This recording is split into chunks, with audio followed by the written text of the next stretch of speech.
नीतीश के आगे अमित शाह ने मारी पलटी। बीजेपी दफ्तर में मोदी आउट और नीतीश इन। गुजरात लॉबी की रंगबाजी सब खत्म। बताऊंगी आगे आपको क्या है पूरा माजरा, तो आखिर तक बने रहे। नमस्कार, मैं हूं आपके साथ अदिति और आप 4 PM न्यूज नेटवर्क देख रहे हैं।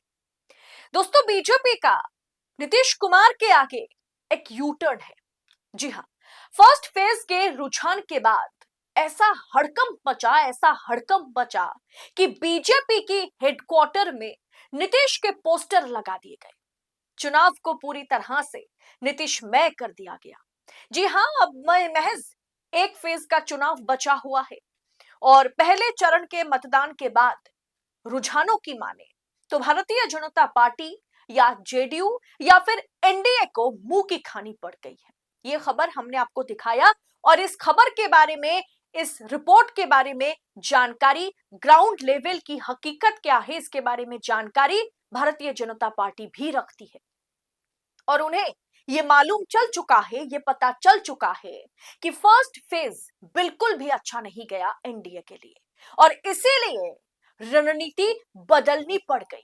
जिस रणनीति के तहत नीतीश को दूध से मक्खी को जिस तरीके से निकाल फेंक दिया जाता है, उसी अंदाज में भारतीय जनता पार्टी एनडीए के जरिए जेडीयू को इस्तेमाल करते हुए, नीतीश को इस्तेमाल करते हुए चुनाव तो लड़ रही थी। लेकिन दूध से जैसे मक्खी निकाल के फेंक दिया जाता है, नीतीश को भी चुनाव से उसी तरीके से फेंकने की पूरी कवायद में भाजपा आलाकमान, गुजरात लॉबी जुटी हुई थी। लेकिन अचानक से फर्स्ट फेज के वोटिंग के बाद उन्हें पता चल गया है, मालूम चल गया है कि बिल्कुल भी फर्स्ट फेज अच्छा नहीं गया। नीतीश कुमार को लात मारना, नीतीश कुमार को साइडलाइन करना, नीतीश कुमार को अनफिट कहने की कोशिश करना, नीतीश कुमार को बकायदा एनडीए के सीएम उम्मीदवार के तौर पर प्रोजेक्ट ना करना इतना महंगा पड़ गया कि फर्स्ट फेज के 121 सीटों पर गलत दांव नीतीश कुमार के खिलाफ बीजेपी ने, अमित शाह ने, भाजपा चाणक्य ने चला है, जो उन्हें महंगा पड़ा।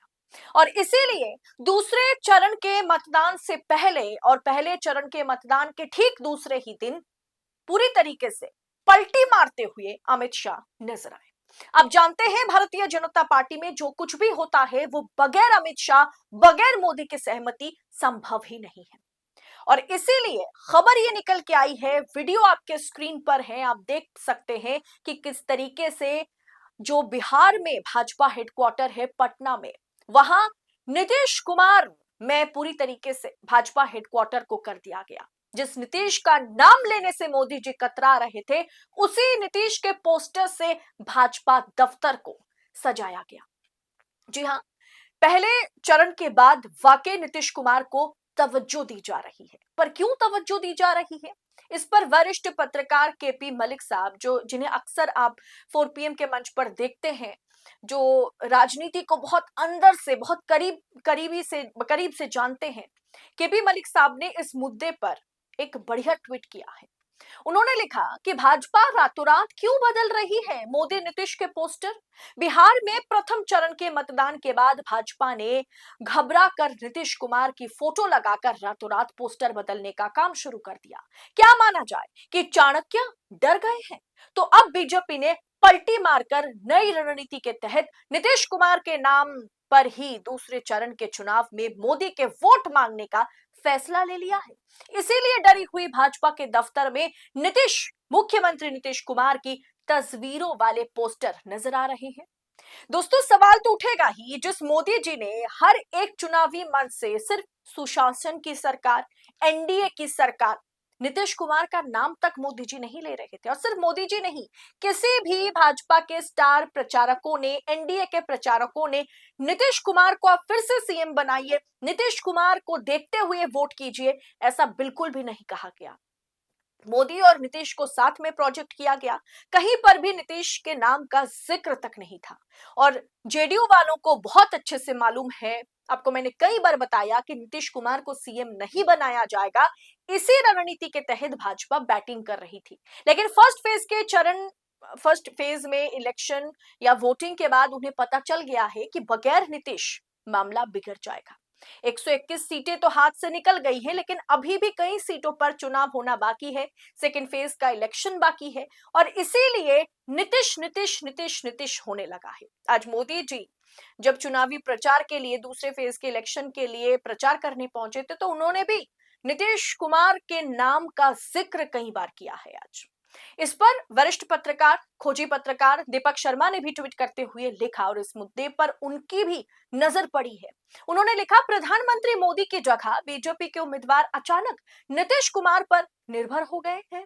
ये पहले राउंड का असर है और शायद पहली बार बीजेपी के दफ्तर में मोदी की जगह नीतीश की बड़ी बड़ी तस्वीरें बीजेपी के पोस्टर पर लगाई जा रही हैं। सच यह है कि नीतीश बाबू को किनारे करना भाजपा के चाणक्य की बड़ी भूल थी। एनडीए की यही खींचतान अब बिहार में महागठबंधन की संजीवनी बन रही है।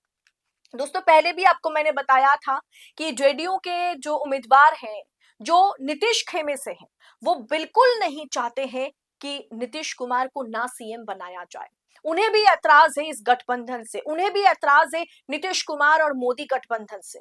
उन्होंने ये मन बनाया है कि नीतीश कुमार को अगर मुख्यमंत्री नहीं बनाया जाता है, तो जो नीतीश खेमे के विधायक हैं, वो आरजेडी को समर्थन देंगे। और इस बात के बारे में इस खबर मतलब अमित शाह तक नहीं पहुंची है, मोदी तक नहीं पहुंची है, ऐसा संभव नहीं है। और इसीलिए फर्स्ट फेज के नतीजे या रुझान को देखने के बाद, क्योंकि ग्राउंड से हर खबर हर पार्टी तक पहुंचती है और भाजपा इसमें माहिर है, हर पार्टी से कहीं गुना ज्यादा कई कदम आगे भाजपा चलती है और इसीलिए भाजपा के पास खबर है कि नीतीश को साइडलाइन करके चुनाव लड़ना, जीतना या एनडीए की सरकार बनाना मोदी या शाह के लिए बस की बात नहीं है। मैंने आपको बताया था कि नीतीश कुमार के खिलाफ रुझान नहीं है बिहार में। नीतीश कुमार के खिलाफ जनता आक्रोशित नहीं है। जनता अगर आक्रोशित है तो नीतीश और मोदी गठबंधन से।